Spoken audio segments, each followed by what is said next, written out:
யாரு வாதம் பண்ண வந்தாலும் அவங்களால் முடியவே முடியாது. அதான் யதார்த்தமான நிலைமை. நீங்க நெஞ்சில கை வச்சதுனால இருந்துட்டோமே, நாங்களும் கபர் வணங்கிட்டு இருந்த ஆளுக்கு தானே, நாங்களே இருந்த ஆளுக்கு தான், அதெல்லாம் பேச்சு இல்லை. நம்ம சிந்திச்சு பார்க்க வேண்டும். அன்பானவர்களே, உயிரா உள்ளவங்களுக்கும் ஆற்றல் இருக்கிறது, இறைவனுக்கும் ஆற்றல் இருக்கிறது அப்படின்னு சொல்லி அல்லாஹ்வுடைய சக்திய, அந்த பண்பை உயிருள்ள மனிதர்களுக்கும் இருக்குது அப்படின்னு நிலைநாட்டி தமிழ்நாடு தௌஹீத் ஜமாத்துக்காரவங்க பக்கா ஷிர்கிலே இருக்கிறாங்க அப்படிங்கறத நிரூபிச்சிருக்கிறாங்க அவங்களுடைய பேச்சின் மூலமாக. அதே போல நம்முடைய வசனங்களுக்கெல்லாம் சரியான விளக்கம் கொடுக்காம அதன் மூலமும் அவங்க ஷிர்க் செய்யறாங்க, இணை வைக்கிறாங்க அப்படிங்கறத இங்க ஒப்புக்கொண்டிருக்கிறாங்க. மேலும் நபிகள் நாயகம் ஸல்லல்லாஹு அலைஹி வஸல்லம் நம்முடைய உயிர் மேல நம்ம மதிக்கிறோம். அவங்க தப்பு தப்பாக சொன்னாங்க நபிகள் நாயகம் ஸல்லல்லாஹு அலைஹி வஸல்லம் அப்படிங்கிற வார்த்தையை சொல்லி ஒரு நபியை கேவலப்படுத்தி அதன் மூலமும் ஷிர்க்குக்கு போயிருக்கிறாங்க. அதனால அவங்க சொன்னது ஒரு வகையில் உண்மை. ஏற்கனவே ஒரு வாக்குமூலம் கொடுத்தாங்க, எது சத்தியம் இல்லையோ அவர்களுக்கு எந்த ஆதாரம் இல்லை அப்படின்னாங்க. அவங்க தான் அந்த நிலைக்கு உள்ளா இருக்காங்க அப்படிங்கறத இதுவரைக்கும் பார்த்துக்கிட்டே வர்றோம். அல்லாஹ்விற்கு மட்டும் இருக்கக்கூடியதை பிறருக்கு எங்க கொடுக்கறீங்கன்னாங்க. அல்லாஹ்வுக்கு மட்டும் இருக்குன்னு சொன்னீங்களாங்க, ஒரு ஆதாரம் தாங்கன்னு கேட்டோம். ஒரு அமர்வு முடிய போதில்ல, இது வரைக்கும் அல்லாஹ்வுக்கு மட்டும் இருக்குன்னு சொல்லி வந்தாங்க, அல்லாஹ்வுக்கு மட்டும் தான் கேட்கும்னு சொல்லியிருக்கலாம், அந்தாங்க ஆதாரம் தந்தாங்களா? பொதுவா கேட்பவன் பார்ப்பவன் அந்த வசனத்தை போய் முடிச்சு போட்டாங்க, அதுவும் ஆதாரம். அல்லாஹ்வுக்கு மட்டும்ங்கிற ஆதாரம். எல்லோரும் கேட்டால் ஒரு மனிதருக்கு தெரியாது அப்படிங்கறது அந்த சப்ஜெக்ட்ல இருக்குதா? அல்லாஹ் கேட்பானதா இருக்கு, நாங்க தான் ஒப்புக்கொள்றோமே. நாங்க ஒப்புக்கொண்டதுக்கு எங்க ஆதாரத்தை தர்றீங்க? கேட்ட கேள்விக்கு ஆதாரத்தாங்க. நாங்க ஏற்றுக்கொண்ட ஆதாரம் தேவையில்லை.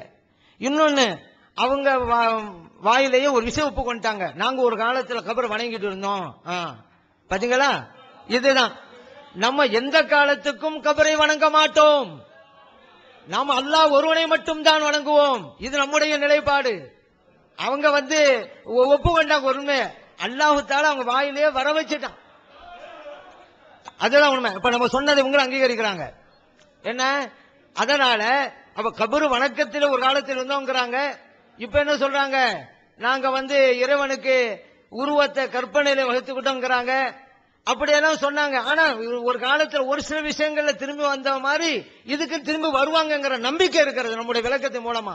உதாரணத்துக்கு சொன்னா, ஜும்மாவுக்கு முந்தின சுன்னத்து இல்லைன்னாங்க ஒரு காலம் வரைக்கும். அப்புறம் ஜும்மாவுக்கு முந்தின சுன்னத்து உண்டு அப்படின்னாங்க. நம்ம சந்தோஷப்பட்டோம். அதே போல பாருங்க, பிறை விஷயத்துல கூட மாற்றமான கருத்து சொல்லிட்டு இருந்தாங்க. ஒரு இடத்துல பார்த்தா போதும்னாங்க. அப்புறம் நம்ம சொன்ன கருத்துக்கு வந்துட்டாங்க, இல்ல அந்தந்த தான் பார்க்கணும். நம்ம சந்தோஷப்பட்டோம். அந்த மாதிரி இந்த விஷயத்திலும் உண்மையை புரிந்து அவர்கள் திருந்து விடுவார்கள் நம்பிக்கை இன்றைக்கும் நமக்கு இருக்கிறது. அதுதான் உண்மை. அதே போல நபிகள் நாயகம் ஸல்லல்லாஹு அலைஹி வஸல்லம் அவர்களுக்கு அல்லாஹ் தஆலா வழங்கிய அந்த சிறப்பை நம்ம சொன்னோம். அது அவர்களுக்கு மட்டும் இருக்குது, மற்றவங்களுக்கு இருக்குதான் லிஸ்ட் தாங்கங்கிறாங்க. நம்ம என்ன சொன்னோம்? அல்லாஹ்க்கு மட்டும் இருக்கிறத பிறருக்கு இருக்கிறன்னு சொன்னா ஷிர்க்குன்னு நீங்க சொன்னீங்களே, பின்னால பார்த்தா தெரியாது அப்படிங்கறத நமக்கெல்லாம் உள்ள நிலைமை. நபிகள் நாயகம் ஸல்லல்லாஹு அலைஹி வஸல்லம் அவங்களுக்கு இருக்கிறதா இப்ப வருது, அதனால அது ஷிர்க்கா? இப்ப என்ன சொல்றீங்க? அவங்களுக்கு மட்டும் தானே இருக்கிறது, பிறருக்கு இருக்காங்க ஆதாரம் இருக்குதாங்கிறீங்க. அப்ப அது மட்டும் அந்த ஒரு ஷிர்க்கு மட்டும் பண்ணிக்கலாமா? கேட்ட கேள்விக்கு பதில் வரணும். எத்தனை பேருக்கு இருந்தது, எத்தனை பேருக்கு இல்லை என்பதல்ல ஆதாரம். இந்த பிரச்சனை ஷிர்க்கா ஷிர்க் இல்லையா, அதான் சப்ஜெக்ட்.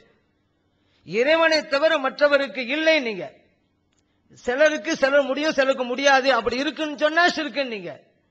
பின்னால இருக்க நமக்கு தெரியாது, நபிகள் நாயகம் ஸல்லல்லாஹு தெரியுது, இது ஷிர்கான்னு கேட்டா அவங்களுக்கு மட்டும் இருக்க ஒப்புக்கொள்றோம். அப்ப ஷிர்க் ஒப்புக்கொள்றோம்னு அர்த்தமா? எத்தனை பேருக்கு இருக்குது எத்தனை பேருக்கு இல்லங்கிறத அப்ப நம்ம வாதம் செய்ய வந்திருக்கிறோம். ஒரு சப்ஜெக்ட் நீங்க ஷிர்க்குங்கிறீங்க, ஷிர்க் இல்லைன்னு ஆதாரம் காமிக்கிறோம். அதே போல மனசுல உள்ளதுங்கிறது அல்லாஹ் தான் அறிவான், நம்மள ஒப்புக்கொண்டிருக்க நம்மளுக்கு தெரியாது. ஆனா நபிகள் நாயகம் ஸல்லல்லாஹு அலைஹி வஸல்லம் அறிவான்னு சொல்றாங்க. அதனால அல்லாஹ்வுக்கு இருக்கிற பண்பு அவங்களுக்கு கொடுத்துட்டோமான்னு கேட்டா அவங்களுக்கு மட்டும் இருக்குது மத்தவங்களுக்கு இல்ல, அப்ப ஷிர்க் இல்லன்னு ஆகி போச்சுலப்ப. அல்லாஹ் இருக்க பண்பை தானே ஸல்லல்லாஹு அவங்களுக்கு கொடுத்துட்டீங்க. உங்களுடைய கொள்கை பிரகாரம் எங்க கொள்கை அப்படிலாம் கிடையாதுங்க. எக்காலத்திலும் நபி அல்லாஹ் மாற முடியாது, ஏன்னா வித்தியாசம் இருக்கிறது. உள்ளத்துல உள்ளதை கூட நபிகள் நாயகம் ஸல்லல்லாஹு அலைஹி வஸல்லம் பார்க்கறான்னு சொன்னா தானா பார்க்கல, அல்லாஹ் அந்த சக்தியை அவங்களுக்கு கொடுத்தான், அதனால பார்த்தாங்க. இல்லன்னா யாரும் பார்க்க முடியாது. இதுக்கு என்ன லிஸ்ட் எதுக்கு தேவை? ஷிர்கா ஷிர்க் இல்லையாங்கிற சப்ஜெக்ட் தானே. எத்தனை பேருக்கு இல்ல 100க்கு அப்ப ஆதாரம் தாங்க, இல்ல 1000 பேருக்கு ஆதாரம் தாங்க கேட்கலாம். அதே சப்ஜெக்ட் இல்ல, இது சிறுக்கா இல்லையா அதை ஒப்புக்கொள்ளுங்க. அதனால நாங்களும் சொல்றோம் வித்தியாசம் இருக்கிறது. யாரும் இறைவனை போல் ஆக முடியாதுங்கிறது தான் உண்மை. அதே போல ஒருவருடைய கருத்தை பலர் கேட்க முடியுமா அப்படிங்கிறது ஒரு கேள்வி வருது. பலர் கேட்கலாம். அதே போல பல சப்தத்தை ஒருவர் கேட்க முடியுமா அப்படின்னு கேட்கலாம். இப்ப பாருங்க, ஒரு சப்தத்தை பல சப்தத்தை ஒருவர் கேட்கிறார் அப்படிங்கிறதுக்கு நீங்க பாருங்க, நபி நாம் ஸல்லல்லாஹு அலைஹி வஸல்லம் பாங்குடைய சிறப்பை பத்தி சொன்னாங்க. அப்படி சொல்லும் பொழுது ஃபர்ஃபா சௌத்தக பின்னிதா, நபி நாம் ஸல்லல்லாஹு அலைஹி சொல்றாங்க, உங்களுடைய சப்தத்தை உயர்த்தி நல்லா பாங்க சொல்லுங்க. ஏன்னா ஃபஇன்னஹு லா யஸ்மஉ மதா சௌத்தில் முஅذினி ஜின்னுன் வலா இன்சுன் வலா ஷைஉன் இல்லா ஷஹிதலஹு யௌமல் கியாமா. நீங்க பாங்கு சொல்ற சப்தத்தை ஜின் இனம் கேட்கிறது, மனித இனம் கேட்கிறது, இந்த உலகத்தில் எல்லா பொருளும் கேட்கிறது. கேட்கிற அத்தனையும் மறுமை நாளில் சாட்சி சொல்ல வரும். புகார்ல பதிவு செய்யப்பட்டிருங்க. இப்ப ஒரு பள்ளி இங்கேயும் பாங்க சொல்றாங்க, அதே நேரத்தில் இன்னொரு பள்ளியும் பாங்க சொல்றாங்க, அதே நேரத்தில் இன்னொரு பள்ளியும் பாங்க சொல்றாங்க. காயப்பட்டினம் அதிராமண்ணம் போற ஊர்களை நீங்க பார்க்கலாம், ஒரே நேரத்தில் பல பாங்கு இருக்கும். அப்ப ஒவ்வொரு மனிதனும் அங்க சாட்சி சொல்லுவாங்க. எப்படி சாட்சி சொல்லுவாங்க அது நமக்கு தெரியாதுங்க. அது ஏன்னா இப்ப ஊமையும் கூட சாட்சி சொல்லுவாங்க. எப்படி சொல்லுவாங்க, அங்க பேசுவான், இன்னும் சொல்லுவாங்க கையை பேசும். சரி, இப்ப நம்ம கேட்கிறோமே எப்படி அங்க சாட்சி சொல்லுங்க நமக்கு தெரியாதுங்க. இப்ப நீங்க நினைவுல வைங்க, எல்லாம் சாட்சி சொல்லத்தான் போகிறது. எப்படி சொல்ல வேண்டுமோ அப்படி சொல்லும்.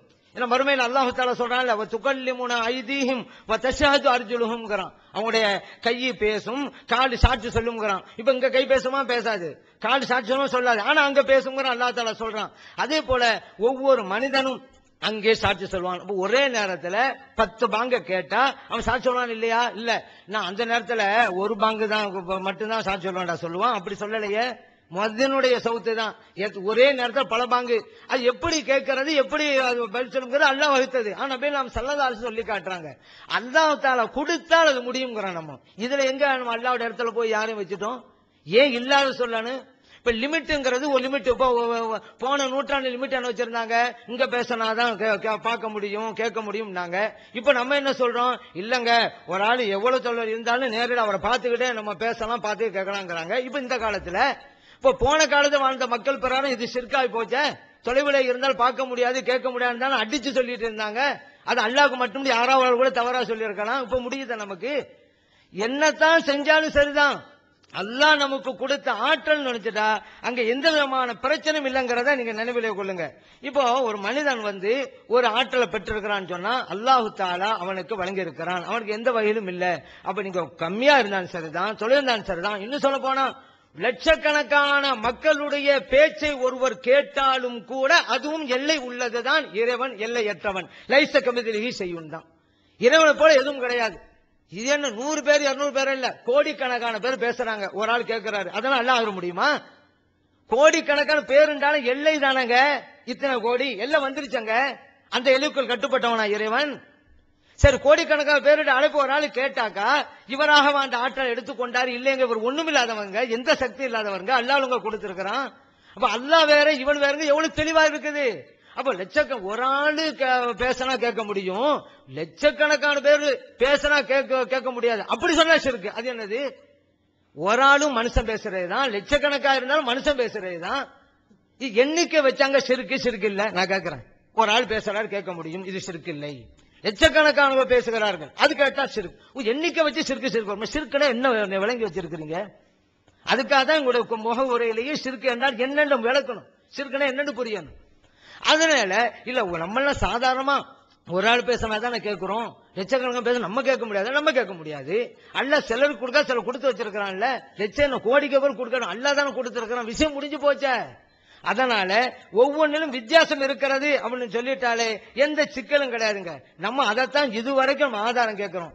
அல்லாஹ்வுக்கு மட்டும் இருப்பதை இவர்கள் கொடுக்கிறார்கள். நீங்க அதான் லட்சக்கணக்கான பேர் பேசினா அல்லாஹ்வுக்கு மட்டும்தான் விளங்க முடியும் அப்படின்னு நீங்க சொன்னீங்க, அதுக்கு ஆதாரம் தாங்க, குர்ஆனில் தாங்க, ஹதீஸில் தாங்க.